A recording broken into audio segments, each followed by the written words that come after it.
मगर फ़कत आनी है। जो भी इस दुनिया फ़ानी में आया, कुल्लु मन अलैहा फ़ानी व यब्क़ा वजहु रब्बिका ज़ुल जलाल वल इकराम। एक न एक दिन इस दुनिया फ़ानी को छोड़कर चले जाना है। आस्ताने अलिया गोल्डा शरीफ के साथ निस्बत ही आजी मलक दैन थी। अल्हम्दुलिल्लाह गोल्डा शरीफ नसीर मिल्लत भी नसीरुद्दीन अलैहि रहमत उनके भांजे जवानी के आलम में चले गए। मैंने भी जाना है, आपने भी जाना है। ये जनाजा एक हमारे लिए एक दर्स है, एक सबक है। ऐसे मौके पर हमें आखिरत की फ़िक्र करनी चाहिए। अल्हम्दुलिल्लाह रुमा कुछ अरसे से बीमार थी। ये बीमारी इंसान की निजात का ज़रिया होती है। और अल्हम्दुलिल्लाह पूरे ये गिराना एक मजहबी दीनी गिराना है। दूसरे के कुरान मजीद पढ़ाने वाला है, ख़ुद भी पढ़ी हुई थी और सूरह मुल्क की तिलावत किया करती थी। और बल्कि सूरह मुल्क की तिलावत के हवाले से मरूमा भी तिलावत करती थी बाज़ाब्ता तौर पर। ये इनके वालिदैन की तरबियत है। और सरकार अब्द करार सल्लल्लाहु अलैहि वसल्लम ने भी फरमाया कि रात को सोते वक्त सूरह मुल्क की तिलावत किया करो। अगर आप कुरान मजीद के बनज़र गौर करें तो सूरह मुल्क 29वें पारे में आती है और सूरह मुल्क की 30 आयतें हैं और सूरह नबा 30वें पारे में आती है और उसकी 40 आयतें हैं। देखो दोनों का आपस में रब्त। सूरह मुल्क 29वें पारे में 30 आयतें और सूरह नबा उसकी 40 आयतें हैं।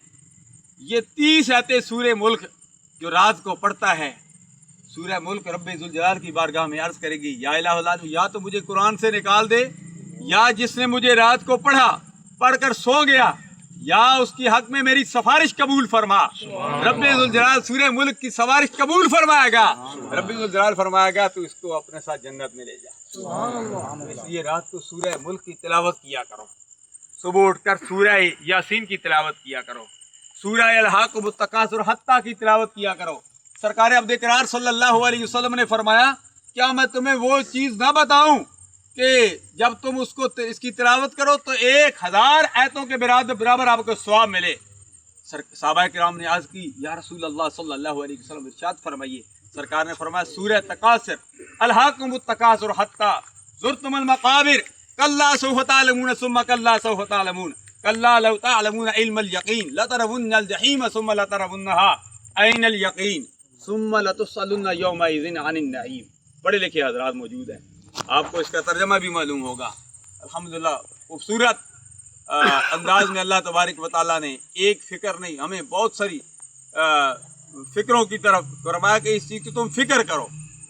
सिर्फ दुनिया की नहीं, कब्र की नहीं, आखिरत की नहीं, हमें अपना अपना मुहासबा करने की फ़िक्र दी गई है। फरमाया अपना अपना मुहासबा करो। आज हम कंधे के साथ कंधा मिलाकर खड़े हैं। हमने अपना मुहासबा करना है कि हम कैसे ज़िंदगी गुजार रहे हैं। आज वक्त पर बारिशें क्यों नहीं हो रही हैं? कि आज मुसलमान आपस में दस्तों गिरेबान हैं। आज हमने शरीयत मुतहरा से रूगर्दानी की है इसलिए आज हम परेशान हैं।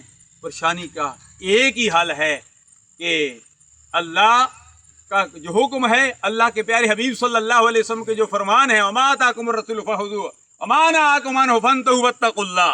सूरह हश्र फरमाया, जो रब्बे ज़ुल जलाल तुम्हें जिस चीज़ का हुक्म दे दे वो काम करने लग जाओ, और जिस चीज़ का अल्लाह और अल्लाह के प्यारे हबीब सल्लल्लाहु अलैहि वसल्लम जिस चीज़ से मना फरमा दे उससे रुक जाओ। हमें इससे रुक जाए और जो काम करने का हुक्म दे वो काम करने लग जाए। हम दुनिया में भी कामयाब, आखिरत में भी कामयाब। अल्लाह तबारक व तआला मरहुमा की आने वाली मंजिल आसान फरमाए। मरहुमा के दादा जान अल्लाह उनको भी, और ये कब्रिस्तान 40 साल का अरसा बीत गया, अल्लाह इन पर भी करम फरमाए। और जो नमाज जनाजा में दूर दराज से आए हैं, अल्लाह इन पर भी करम फरमाए। और अल्लाह तबारक व तआला हमारे आबाव आज जहाँ दुनिया फ़ानी को छोड़ कर चले गए हैं, अल्लाह सब की बख्शिश फरमाए। तमाम पसमंदगान को सब्र जमील अता फरमाए।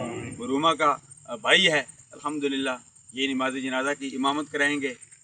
हम नमाज जनाजा पढ़ेंगे। नमाज जनाजा में 4 तकबीरात हैं और 4 तकबीरात ये फ़र्ज़ हैं। इमाम भी कहेगा अल्लाह अकबर और मुक्तदी भी कहेगा अल्लाह अकबर। मैं अक्सर कहा करता हूँ नमाज में एक दफ़ा अल्लाह अकबर कहना फ़र्ज़ है और नमाज जनाजा में 4 ही मरतबा इमाम भी कहेगा اور مقتدی بھی آہستہ کہے گا اللہ اکبر. باقی یہ دعائیں جو ہیں یہ ساری سنتیں ہیں، اور کھڑے ہو کر نماز جنازہ پڑھنا یہ فرض ہے. یہ 2 فرض ہیں. اللہ تعالیٰ ہم سب کا حامی و ناصر ہو. 11 بج چکے ہیں، اس لیے نماز جنازہ